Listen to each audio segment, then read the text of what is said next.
Over the past few years, the Ohio State teachers' retirement system has lost billions in its investments. This has led to a group of retired teachers to fight for change and transparency on where and how their money is spent. They started electing people with the same goals, but the state government stepped in. Now the attorney general is suing to remove two board members, saying they're colluding with a private investment firm to secure a deal. Columbus Bureau reporter Morgan Trow continues to follow the story very closely for us tonight, and she's diving into finances and why the attorney general is worried about public corruption.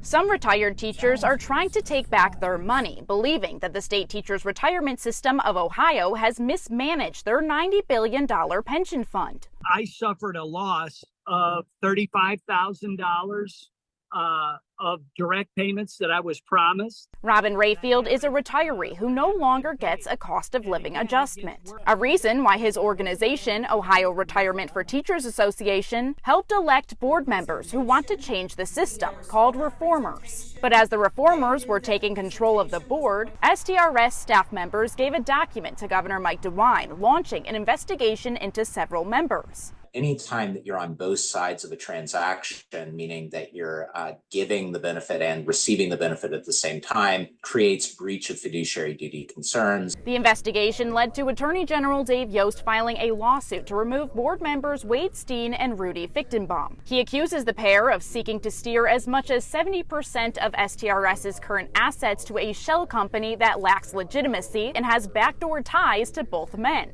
Business law expert Eric Chafee explains that this could cause a pay-to-play concern. Maybe things that are illegal will be uncovered, but things that are unethical could be uncovered as well. Yost accuses the men of directly benefiting from investment firm QED, but doesn't say how they benefit. According to the whistleblower document, once former board members rejected their request for $65 billion, QED decided to join forces with ORTA and Save Ohio STRS, or SOS, to replace board members and staff with those who would support their proposal. SOS supported Fichtenbaum's 2021 campaign financially, but appears not to have filed any campaign disclosure forms with the Secretary of State's office. So it's unclear how much they spent or who donated to them. Then in 2023, DeWine removed Steen from the board once he became more outspoken about reforming. So ORTA got involved. I communicated with Wade. Our board unanimously said, absolutely, let's see if we can raise money. This resulted in ORTA raising about $40,000 for his legal defense fund, which ultimately got him reinstated. Chafee says this collaboration may raise ethics concerns. ORTA's attorneys say it was legal. They also add that QED did not donate. Chafee admits that it's possible that both the status quo of the STRS board and QED are bad options, all coming at the expense of educators. At the Ohio State House, I'm Morgan Trow reporting.